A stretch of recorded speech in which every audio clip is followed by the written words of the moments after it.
Corán, ese texto antiguo que está lleno de dragones, de bestias, de jinetes, pues no es un libro de profecías místicas. Claro, sino algo totalmente distinto. Exacto. Imaginemos que en realidad es un manual de ingeniería civil para construir una nave espacial gigantesca de miles de metros de longitud, y que ese manual, dictado hace 2000 años, lleva oculto a plena vista todo este tiempo, esperando a que nuestro nivel tecnológico sea capaz de descifrarlo. Menudo giro de guión, ¿verdad? Bueno, es que cambia por completo las reglas del juego, la verdad. Pasamos de leer un relato sobre el juicio final con coros celestiales y nubes, a tener entre las manos un complejo protocolo de evacuación y un tratado de física óptica, fíjate. Madre mía, física óptica, sí. Y precisamente esa transición de la religión a la ciencia de vanguardia es lo que nos convoca hoy en esta inmersión profunda. Totalmente, porque hoy tenemos una misión que a mí personalmente me parece absolutamente fascinante y que roza la ciencia ficción más pura.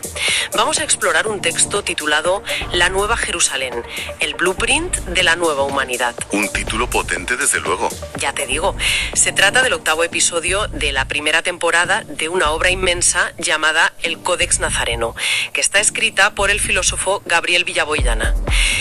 Pero, a ver, quiero aclarar algo vital antes de meternos en este laberinto, porque hay que poner las cartas sobre la mesa para quien nos escucha. Haces bien, porque el tema trae cola. Y tanta. Este material dinamita los dogmas cristianos desde el siglo IV y, a las instituciones religiosas tradicionales. Y además descarta por completo la relevancia de las ideologías políticas de hoy en día. Las hace a un lado totalmente. Eso es.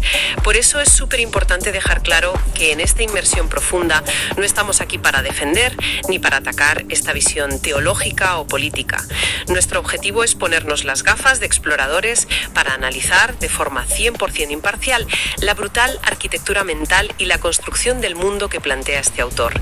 Es básicamente un ejercicio de estirar la mente. Así que, vamos a desgranar esto. Pues para entrar en este universo, lo primero que tenemos que hacer es derribar el escenario renacentista que todos tenemos en la cabeza. O sea, borrar los angelitos. Exacto, borrarlo todo. El autor nos exige olvidar esa imagen clásica de la Nueva Jerusalén como una ciudad de mármol y oro suspendida en las nubes, que parece reservada para una especie de élite piadosa. En su lugar, la redefine como algo muy pragmático, muy tecnológico e inmenso. La llama el primer puerto cósmico humano. Primer puerto cósmico. Yo, de verdad, esa frase me obligó a releer el párrafo 2 veces. Es chocante, claro. Porque el texto no está describiendo un lugar espiritual donde las almas van a descansar. Describe una megaestructura. ¿Hablamos de una nave nodriza colosal o quizá una red de naves interconectadas? Sí, una especie de flota. Claro, y esto le da un giro radical a la famosa idea del arrebatamiento cristiano. Ya no es ese evento mágico donde las personas de repente empiezan a levitar hacia el cielo mientras suena música de órgano de fondo. Nada de eso.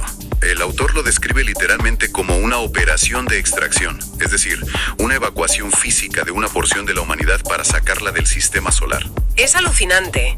Y, a ver, para que quien nos escucha pueda visualizarlo un poco mejor, es como si cambiáramos una película bíblica de los años 50 por un largometraje de ciencia ficción moderno. Sí, el propio autor menciona que esto parece un guión de Steven Spielberg. Y creo que dan el clavo totalmente, porque en vez de ángeles tocando trompetas doradas, tenemos naves descendiendo en medio del caos. Pero aquí me surge una duda inmensa. Si esto es una extracción física, real, tecnológica, ¿quién tiene billete para subir a esa nave? Esa es la gran pregunta. Porque tradicionalmente esto iba de quién rezaba más, o quién iba a misa, o quién se portaba mejor según un libro concreto. Pues ese es el gran filtro del que habla el Códex. Y es muy interesante. El texto sugiere que el primer paso evolutivo para poder siquiera acercarse a las rampas de ese puerto cósmico es un despojo psicológico absoluto. ¿Un despojo psicológico? ¿A qué te refieres? Aquí hay que soltar lo que el autor denomina creencias fallidas y dañinas. Todos esos dogmas de control que llevan anclados a la psique humana desde la noche de los tiempos. No se trata de magia ni de rezar más fuerte. Es un proceso de limpieza mental indispensable. Un proceso cósmico y tangible. O sea, no sirve de absolutamente nada llevar un colgante religioso o tener un carnet de un partido político en la cartera si tu cabeza sigue funcionando con los mismos cortocircuitos y prejuicios de siempre. Exactamente.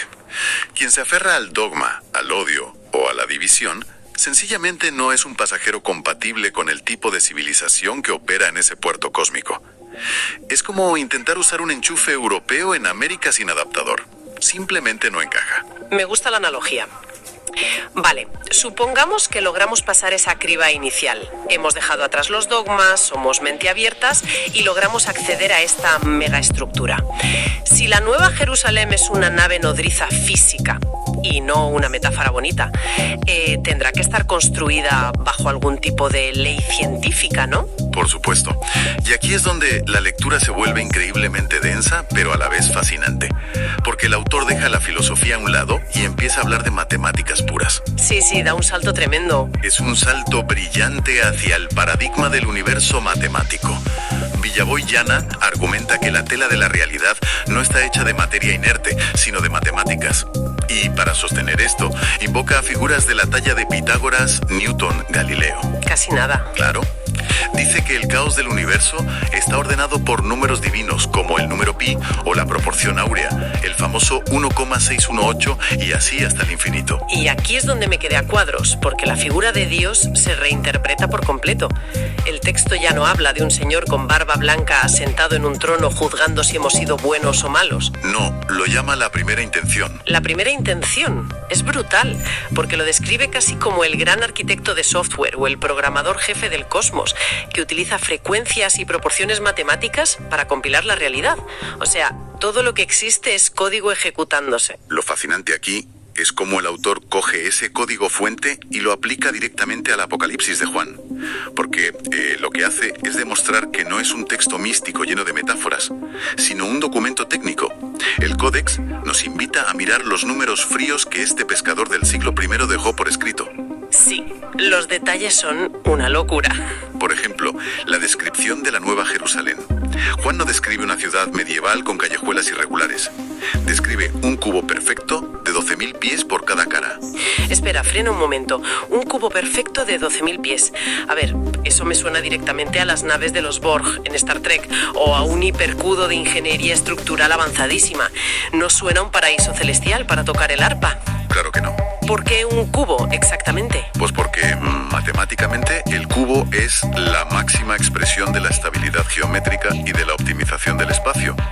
Y eso es algo fundamental si estás diseñando una nave generacional o una megaestructura que tiene que albergar a millones de seres flotando en el vacío espacial. Tiene toda la lógica del mundo. Pero el verdadero momento de asombro, donde las matemáticas y la física estallan por completo en el texto, llega con los cimientos de esa estructura. Ay, sí, la parte de las piedras. Esto me dejó la cabeza dando vueltas. El Apocalipsis detalla que los muros de esta ciudad o nave están adornados con 12 piedras preciosas. Una lista muy concreta, además. Exacto, Juan hace una lista súper específica. Habla de jaspe, zafiro, calcedonia, esmeralda, sardónica, sardio, crisólito, berilo, topacio, crisoprasa, jacinto y amatista. Y hasta aquí, bueno, cualquiera que lea esto diría, vale, pues es una forma poética de decir que la ciudad era muy bonita, muy cara y muy brillante. Claro, lo normal es pensar en decoración, pero el autor del Códex va un paso más allá y cruza ese dato bíblico con la mineralogía moderna. Y aquí viene lo fuerte. Resulta que en la cultura grecorromana del siglo I, en toda la cuenca del Mediterráneo, se documentaban la existencia de unas 16 piedras preciosas principales. ¿16 en total? Eso es. Pues bien, de esas 16 opciones, Juan de Patmos seleccionó exactamente 12. Y lo que las une a todas ellas no es su color, ni que fueran las más caras, sino una propiedad física extremadamente específica. Todas ellas, absolutamente todas, son piedras anisotrópicas. Explicar esto porque no creo que todo el mundo tenga un máster en física óptica en casa. Lógico. ¿Qué demonios significa que una piedra sea anisotrópica y sobre todo, por qué importaría esto para construir una nave espacial? Pues es un concepto clave, fíjate. En física de materiales y en óptica, la anisotropía se refiere a cristales que tienen propiedades diferentes dependiendo de la dirección en la que los mires o la dirección en la que la luz los atraviese. Vale, o sea que la luz no pasa igual por todos lados. Exacto. Cuando un rayo de luz golpea un cristal anisotrópico, la estructura atómica interna de esa gema obliga a la luz a comportarse de forma distinta según el ángulo de entrada. De hecho, lo que logran es dividir un único rayo de luz en dos rayos distintos. Es el fenómeno que se conoce como birrefringencia o doble refracción. O sea, a ver si lo entiendo. No son simples cristales bonitos para hacer un mosaico de decoración. Son procesadores de luz. Exactamente eso. Estos cristales crean efectos de polarización que, para que nos hagamos una idea, hoy en día son la base absoluta de las telecomunicaciones por fibra óptica. Madre mía. Y de los sistemas láser avanzados, y de la computación cuántica.